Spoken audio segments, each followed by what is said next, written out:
Welcome to Look Ahead Radio with Tom Arms and Lockwood Phillips.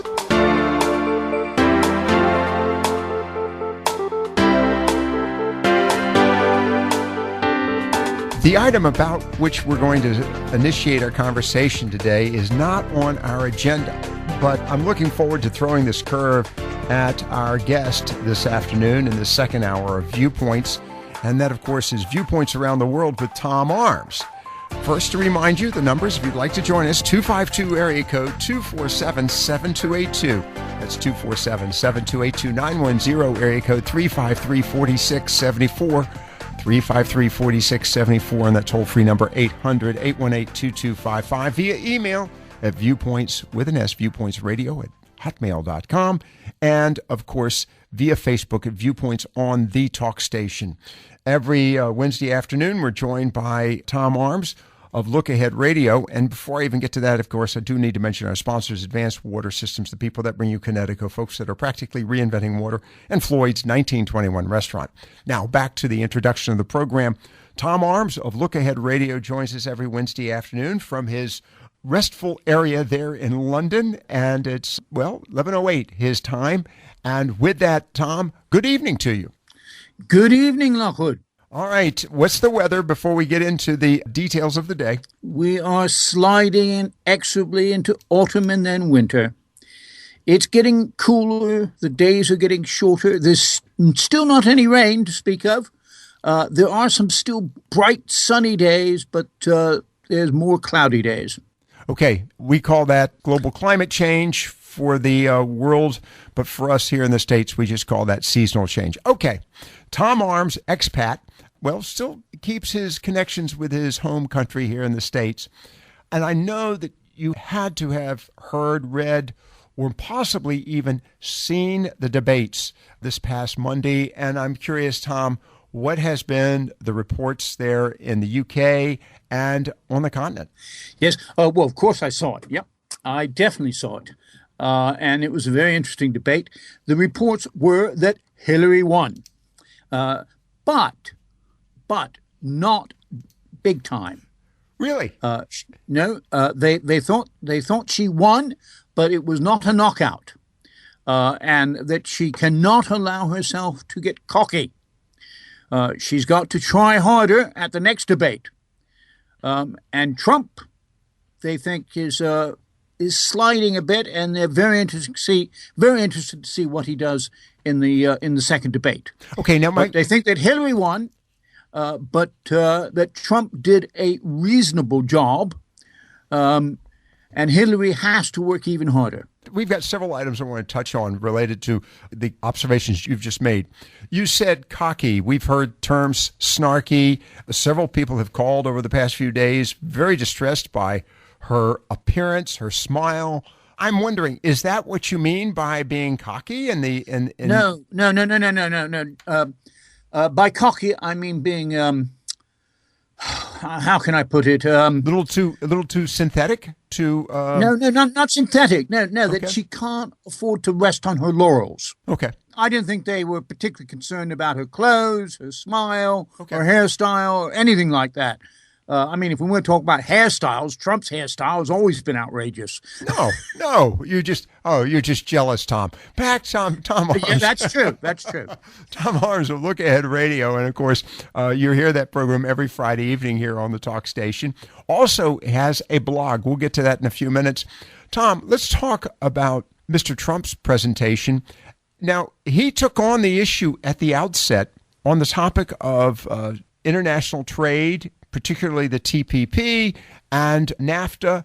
And of course, associated with that would be, the situation there in the United Kingdom with Brexit. How did that sell? You said that he was pretty well received insofar as some of the critical reviews of the debate. I'm intrigued by that, because if there was anyone that he was appealing to other than conservative, middle-class Americans, real Americans, as we like to call them here at the Talk Station, it would have also been an appeal to those who have been supportive of Britain's exit from the EU. I'm wondering how that flew there in the UK. Let me make it clear that when I say he was well received, they were thinking more in terms of how he would do in terms of winning votes in America. I think in terms of substance, the Europeans, including the Britons, were still very much in favor of the substance that was put forward by Mrs. Clinton. Mm-hmm. Now, on free trade, the Europeans are very free trade oriented. And the British are still very free trade oriented, even though they are withdrawing from the EU. They still want free trade. And they're very much opposed to the end of NAFTA. They're very much opposed to Trump's ideas of basically withdrawing from the free trade discussions. And they want to continue much free trade as possible. Before you go into that, I want to take a quick break. We're going to get back to the why of free trade here in just a moment with Tom Arms. I think this is an important part, and I want to give us plenty of time to discuss this. We're chatting, of course, with Tom Arms of Look Ahead Radio. We're doing viewpoints around the world, and you're welcome to join in if you have an observation, a question, or even a comment. 910 area code 353-4674, 252 area code 247-7282, and of course toll free 800-818-2255. Viewpoints from around the world. Look Ahead Radio will return in just a moment. This is Tom Arms of LookAheadNews.com's World Report for the week beginning the 3rd of October. Look Ahead broadcasts tomorrow's news today so that you can plan to participate.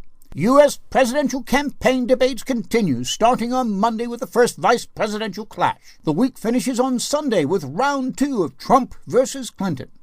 There will also be another attempt to elect a president in Haiti next weekend, parliamentary elections in Morocco, and a demonstration in Beirut protesting at the Lebanese parliament's failure to elect a president. Next week is Nobel Prize Week, with the announcement of this year's winners of the medicine, economics, physics, and chemistry prizes. The recipient of the Peace Prize will be announced next Monday.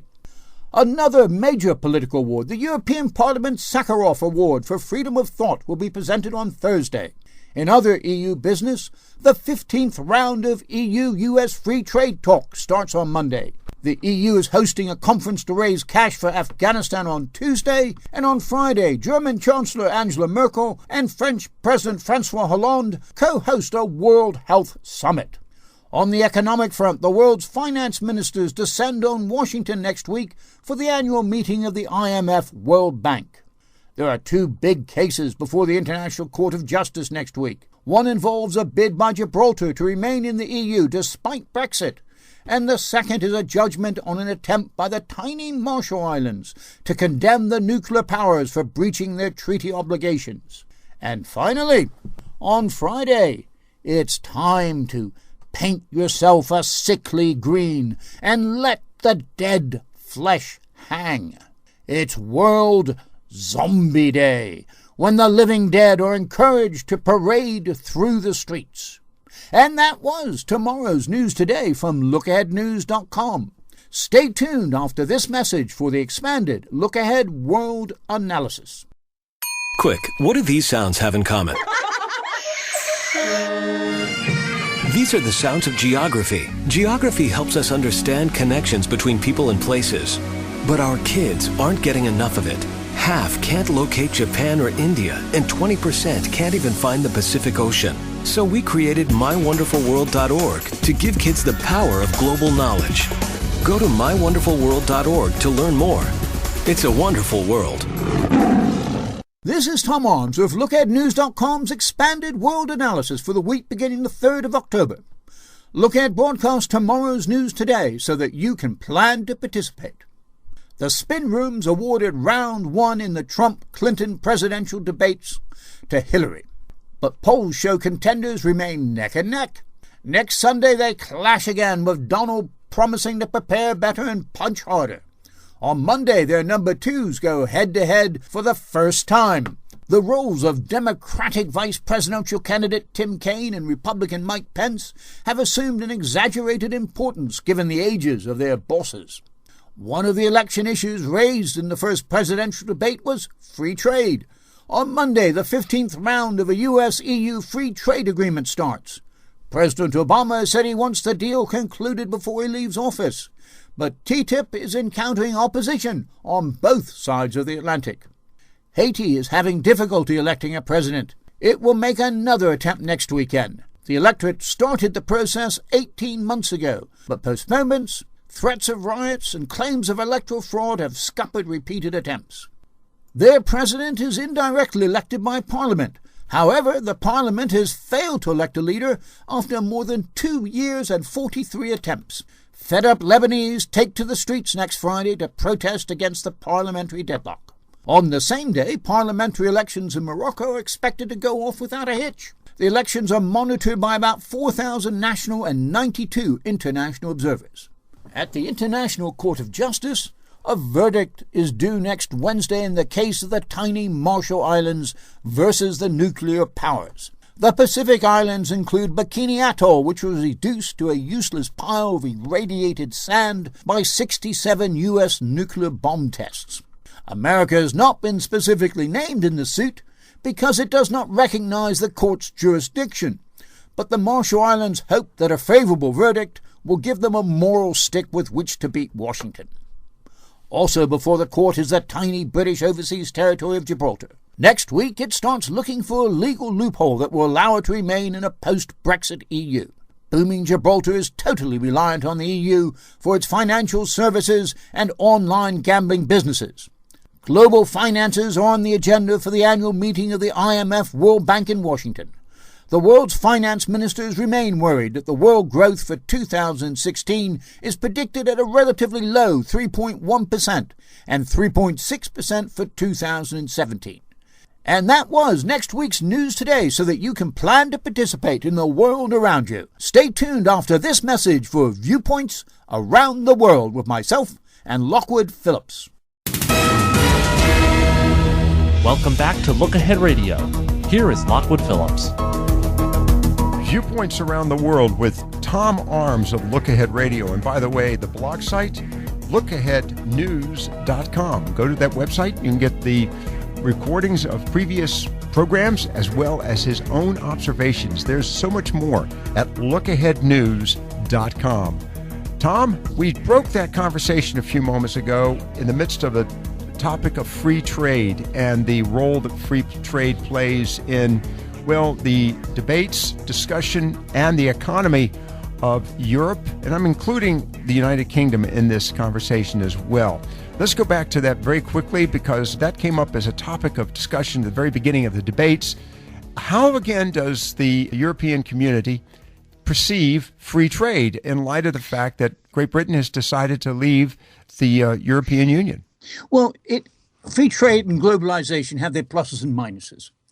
And the plus is that it's good for the consumers. It drives down prices. Places like Walmart would not exist without free trade and globalization. You just, if you're opposed to free trade and globalization, shop at your local farmer's market, but you have to pay the price. Mm-hmm. But the downside is exactly what Trump says.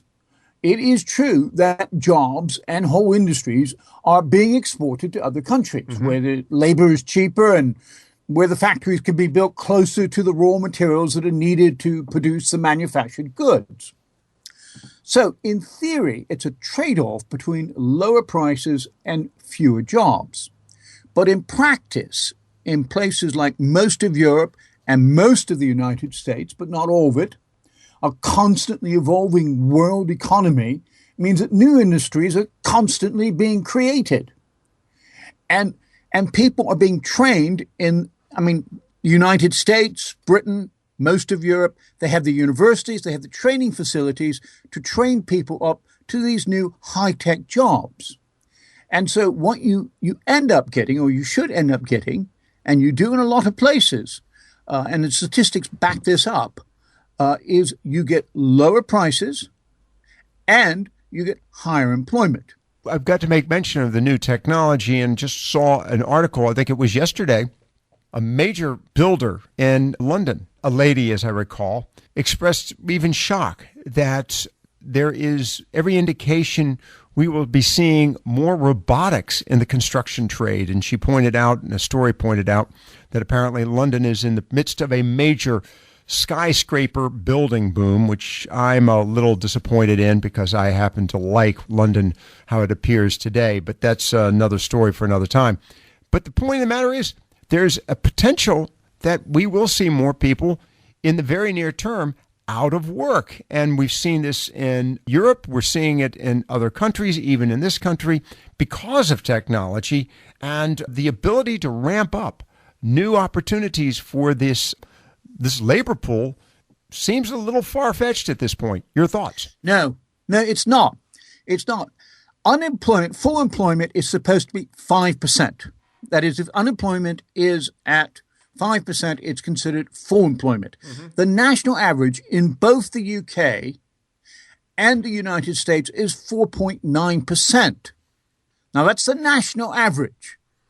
I might add, in North Carolina, it's 4.7%.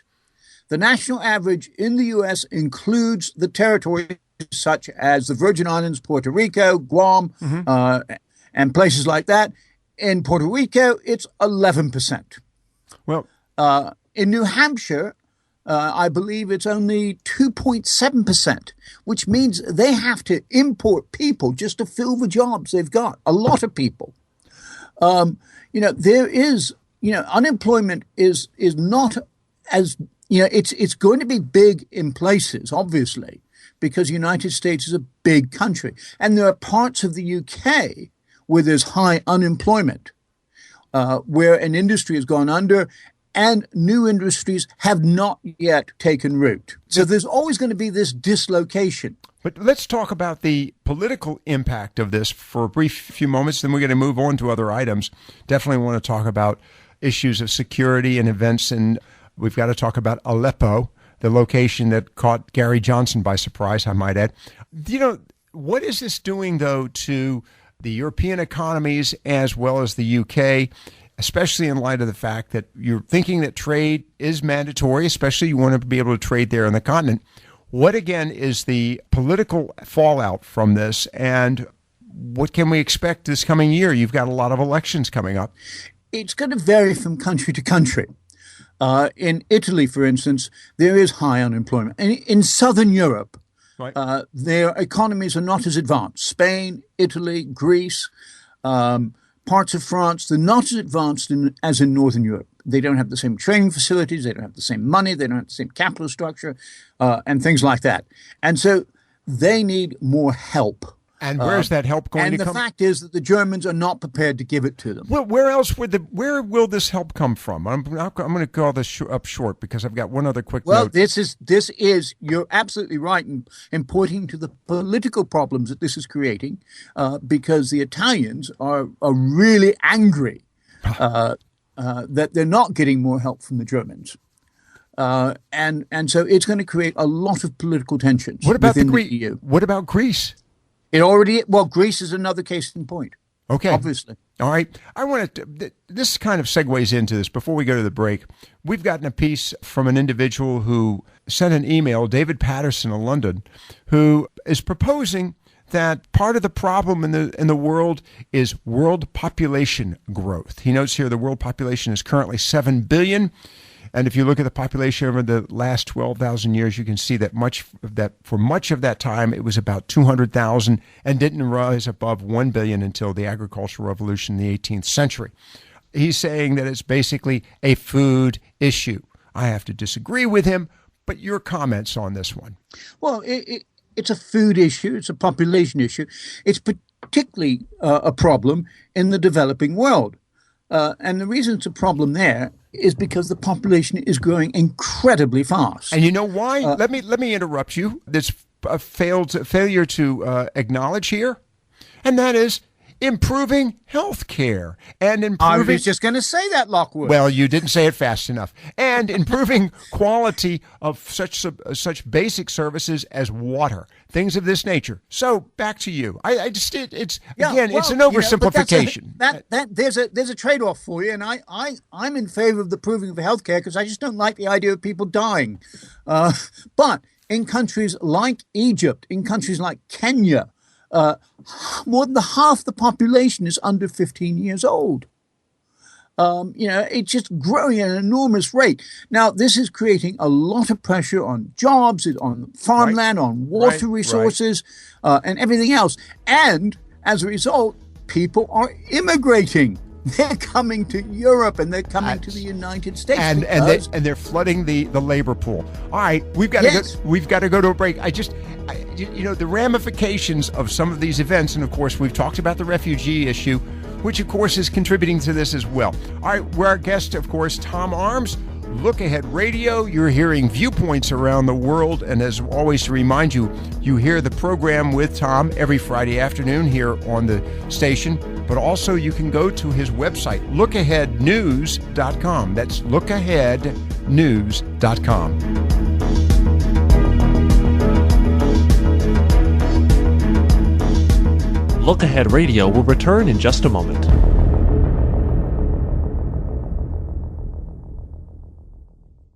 They say the best things in life are free. So, hey, why are we paying so much for our basic information and entertainment needs? The average cable TV bill has more than doubled in the last 10 years. The price of movie tickets keeps going up. So, exactly what is free today anyway? Well, you're listening to it. Local radio. Support the advertisers that support this radio station. And keep listening. We won't send you a bill. There are still some things you just shouldn't have to pay for. We now return to Look Ahead Radio. Here is Lockwood Phillips. One of the things I've got to say about having Tom Arms with us on Wednesdays, and I really thank him for being with us. By the way, the program is live, so if you have a question, a comment, you're welcome to join us. 252 area code 247-7282, 910 area code 353-4674, and that toll-free number 800-818-2255. Again, Tom Arms of Look Ahead Radio, the website LookAheadNews.com, where we have these programs archived for you to listen to on YouTube. But Look Ahead Radio and, of course, Viewpoints Around the World with Tom Arms. The joy of talking with you on a Wednesday, Tom, is that so much has been happening over the weekend and up to this date. And while we, of course, are always expecting things to end on the weekend, they don't. They tend to begin on the weekends, as a matter of fact. We discovered with the famous news dumps that come from particularly the liberal campaigns. I'll leave it at that.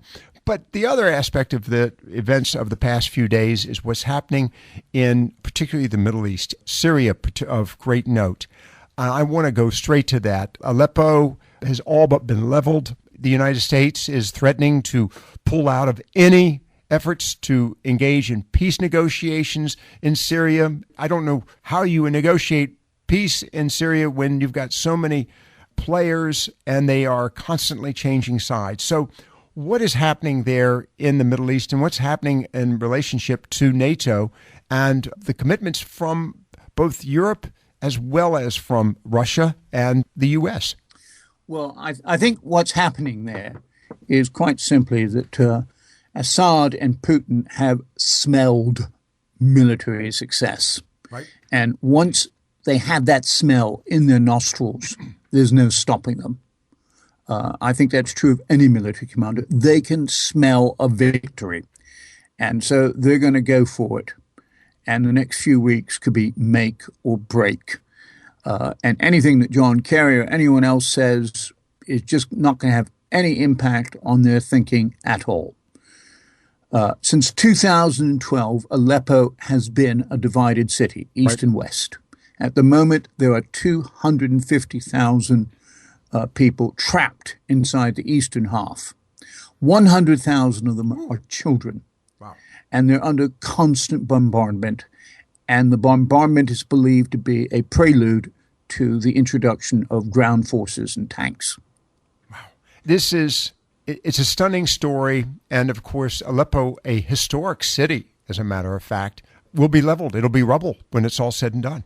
Yes. And the loss of lives. And of course, we don't, here in the States, I'm going to lay claim, I don't understand what the fight is other than we recognize that Syria has been under a dictator, a despot. But the fact that there are so many warring factions in Syria it is stunning. And quite frankly, unfortunately, what we're seeing is laying at the feet of this current administration in Washington, D.C., and the candidate for President, Hillary Clinton. It was on her watch that much of this has unraveled when she was Secretary of State. All right, with that said, what is the role of Turkey in this? This has been sort of the trump card, and what can we expect? Because that also influences the European Union as well. Turkey, a few weeks ago, actually took some tanks across the border into Syria. They climbed off the fence and went into Syria, but they have not pursued that, which I'm very surprised. They've crossed the border. They've secured the border area. They are concentrating on the areas that are occupied by the Kurds. They're not going towards Aleppo. They're not really helping the Allied advance, if you like. There is no NATO strategy as such. This is not a NATO operation. It is an operation involving the United States, Australia, Britain, and France. They're the ones who are conducting the airstrikes. Now, they are not conducting airstrikes against Syria. They're conducting airstrikes against ISIS. Now, as you pointed out, this is a very complicated situation. It is more than complicated. It really does defy It logic. boggles the mind, as we say over here. It does. Nice phrase, that, I think. Well, it's going to ultimately result, my fear is, and we'll end it with this, and feel free to make your observation. I think this is going to result in what amounts to genocide, the elimination of an entire people. And the Kurds are probably the number one target, but others as well. We're talking about tribal communities in Syria, you know better than I, but this is, it's a stunning conclusion, and it's very, very unfortunate. All right, you brought up the issue of NATO and U.S. defense commitments. What's happening there as well? Well, we touched on this the other day, and I think this is important because it came up in the debates between Clinton and Trump. And it wasn't so much NATO, but the idea of nuclear security and security in general.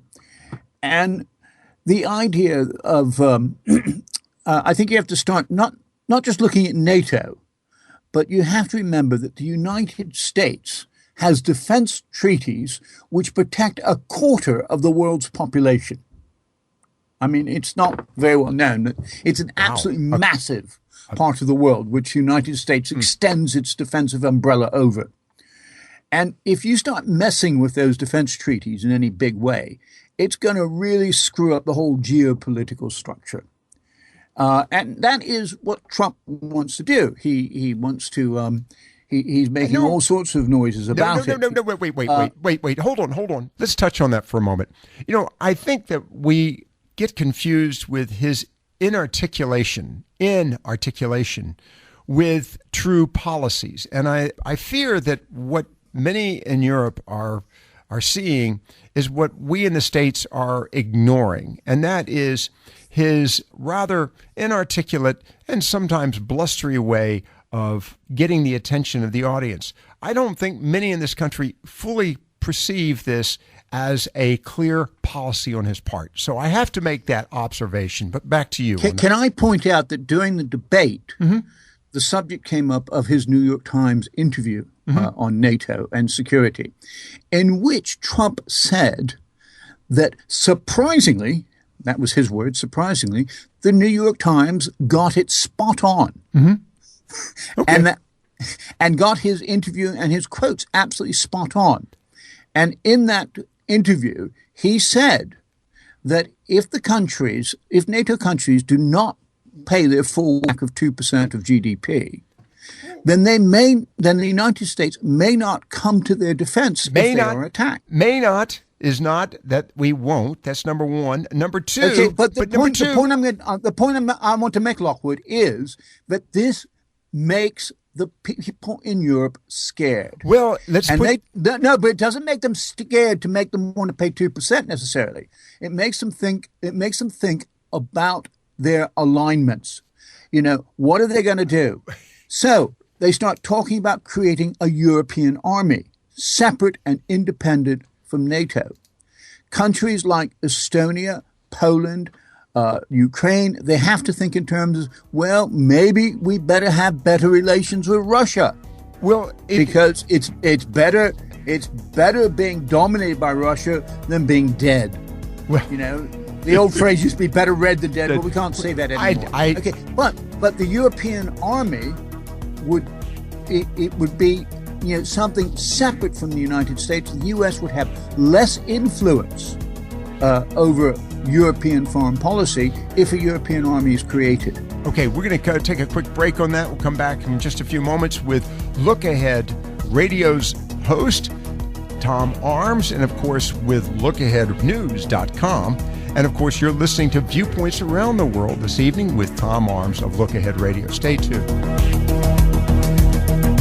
Look Ahead Radio will return in just a moment. Observations of an Expat by Tom Arms. Free trade has its upside and its downside. It is also emerging as one of the top issues in the Trump-Clinton tussle. The Donald is against it, and Hillary is for it. Their battle is mirrored elsewhere in the developed world. Across the globe, socially conservative populist figures are banging heads with establishment-type realpolitik politicians trying to push and drag their electorates out of the industrial and into the technical revolution. Lined up behind the opposing forces are powerful trade union interests struggling to save their members' jobs, while opposing them are computer nerds and financiers pushing for ever more technological advances, cost savings, and higher profits. So, what are the upsides and downsides of free trade, aka globalization? Well, the upside, quite simply, is cheaper goods. The downside is the loss or export of jobs in traditional industries. Thomas Friedman, in his bestseller The World is Flat, makes it abundantly clear that without free trade, retailing giant Walmart would be unable to implement its winning policy of stack 'em high and sell 'em cheap. Its success is built on the foundation stone of purchasing large quantities direct from manufacturers in countries where unions are weak, labor is cheap, and raw materials are close at hand. Neighboring Mexico has become a particularly powerful and enticing magnet for American manufacturers. According to the Council on Foreign Relations, in the 22 years since NAFTA was founded, U.S. investment in Mexico has soared from $15 billion a year to $100 billion a year.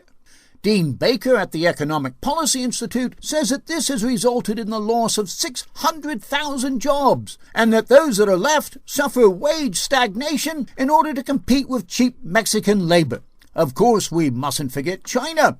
According to the left-leaning Economic Policy Institute, 3.2 million American jobs were exported to China in the 12 years after it joined the World Trade Organization in 2001. These dark clouds do have silver linings. According to the Pew Research Center, the jobs created in Mexico last year pulled more than 140,000 Mexicans out of the U.S. and back to their homeland. Trump's wall could become redundant if American investment in Mexico continues. The other silver lining is that the U.S. has enjoyed more than 2 decades of low prices. Inflation during the NAFTA years has averaged 3%, and the current unemployment figure of 4.9% is almost a full percentage point lower than the post-war average. Wait a minute, something is wrong here. The figures aren't adding up. How can America lose 600,000 jobs to Mexico and millions more to China and still have low unemployment levels? The answer is the tech sector. In 2012 alone, 3,961,730 jobs were created in the technology sector. And a lot of these jobs are dependent on the development, expansion, and maintenance of a global economy based on free trade. When an economy shifts from one foundation to the next, there is inevitable dislocation. Look at Britain in the early 19th century when the Luddites rampaged through the newly industrialized cities, smashing the steam-powered textile machinery that threatened their livelihoods. They failed, and for 100 years Britain was the most powerful and prosperous country in the world. British workers were retrained and redeployed in new industries.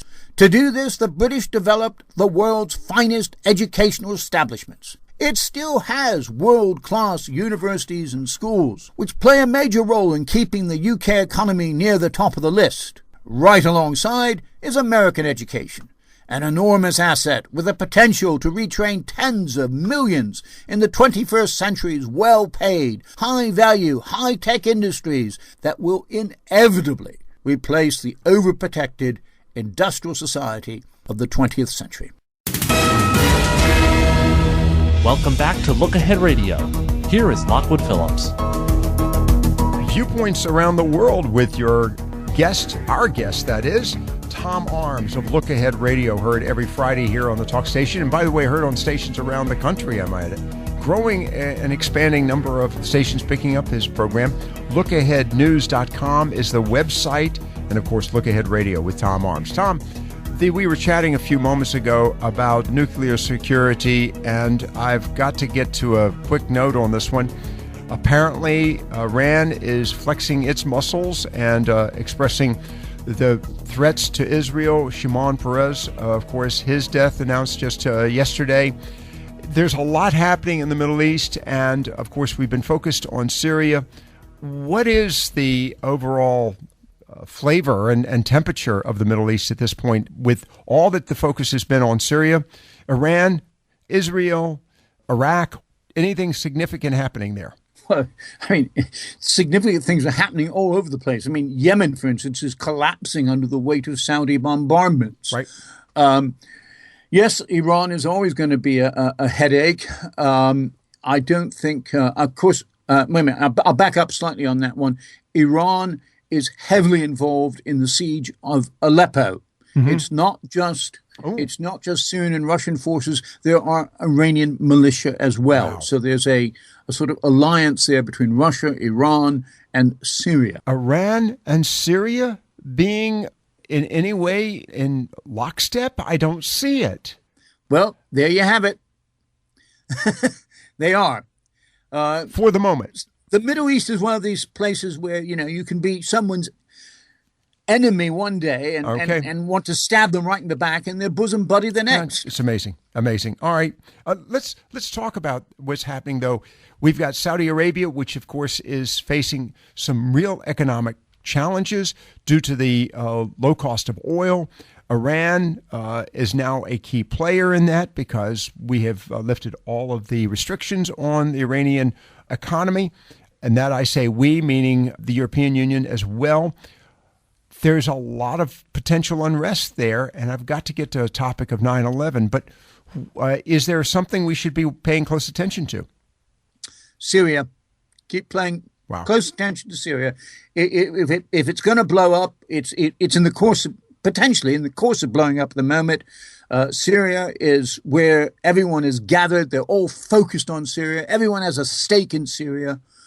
Every faction in the Middle East has a stake in Syria. The next one, possibly, is Yemen, which could be going the same way as Syria. Okay. And, of course, there's fighting in Libya as well. All right. I want to move to an item very quickly, and we've got a few items to wrap up with. It was announced today that, and you may not have heard it, the Senate has overridden the president's veto related to the ability of the 9/11 families to sue the Saudi government and to seek reparations for the loss of lives on 9/11. What impact could this have on our relations? And this is so fresh, Tom, I can appreciate that this is going to require some speculative comment on your part, but is there concern that this could further destabilize the only stable government I see right now in the Arabian Peninsula, but also, for all intents and purposes, the Middle East? I don't think it would destabilize the Saudi government. It's certainly going to damage Saudi-American relations. That's what I'm wondering. Yeah, okay. That's a big story, and we'll follow this next week. I just wanted to make mention of it, something you were hearing probably very fresh as we speak this evening. Okay, let's talk about some other items here. And I saw one, you have an event in the Philippines, War on Drugs. And by the way, it's gotten pretty pretty tense between the U.S. and the Philippine government. Oh, gosh, it has. Well, first of all, let's start with the war on drugs. Over 3,000 people have been killed. Now, yes, a lot of them may be drug dealers, but it's extrajudicial killings. Mm-hmm. There's no sense of innocent until proven guilty. Where's the courts. All right, where's the UN in this? The UN is opposing it, but they can't. They made statements about it, but that's all they can do. They can't send troops in. Huh. They basically said that Rodrigo Duterte is a madman. Ban Ki-moon has been very outspoken about it, but there's not much else they can do. As far as the United States is concerned, I mean, we know about Duterte calling him son of a prostitute, shall we say? Right. Yeah. Calling Obama the son of a prostitute. Yep. And whatever you think of Obama, you don't want your president being called that. That's an insult to the country. He's also ordered his defense chiefs to buy their weapons, not from the United States anymore, but to buy them from China and Russia. Okay? Now, that's hundreds of millions of dollars that, could potentially be lost. Whether they carry through the threat is not known. There is a mutual defense treaty, or there's a defense treaty between the United States and the Philippines. The United States is committed to the defense of the Philippines. And the Philippines, he's talking about pulling out of that. And yet the Philippines also have great discomfort with the growing expansion of China. So no, they don't. Not anymore. No, you're out of date there, Lockwood. Ooh. He's now saying he's not participating in any of the naval maneuvers in the South China Sea to keep an eye on the Chinese, and he's allowing the Chinese to build up the shoals and the islands, which the previous Filipino government, which was headed by Benigno Aquino, took the Chinese to the International Court of Justice over. He's not pursuing that victory in the International Court of Justice at all. In fact, he's indicated that if the Chinese will build him a few railways, he'll forget about it. Well, that's the reason we enjoy chatting with you. Tom Arms, of course, of Look Ahead Radio, and the website, to remind you, lookahednews.com. You've been listening to Viewpoints Around the World.